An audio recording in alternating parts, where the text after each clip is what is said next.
Out to Maui, where police have released body camera footage of the August firestorm. A news conference just wrapped up moments ago. Our Chelsea Davis joins us live outside of MPD headquarters in Wailuku to tell us more. Chelsea. Yeah, Mark, Maui's Police Chief John Pelletier says the reason why they're releasing this footage to the public is, one, records requests by media are due, but also he says he wants to show everyone how his officers did everything they could to save as many lives as they could.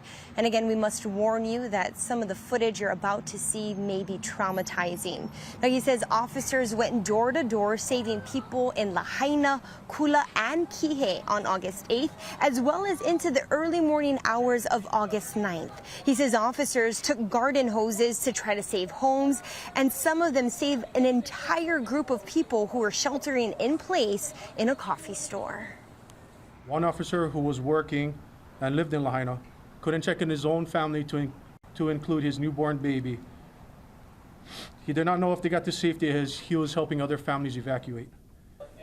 What is not said is that of the 13 Maui Police Department officers and staff members that work and live in Lahaina, 11 of them lost everything, to include family members and their homes.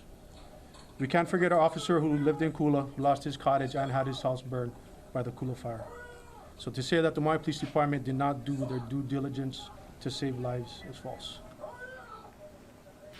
In the news conference, they showed 16 minutes of clips. They said a total of 20 hours will be released to the media shortly. And of course, we'll have much more on this on Hawaii News Now at 5 o'clock. Reporting live in Wailuku, I'm Chelsea Davis for Hawaii News Now. Mahalo, Chelsea.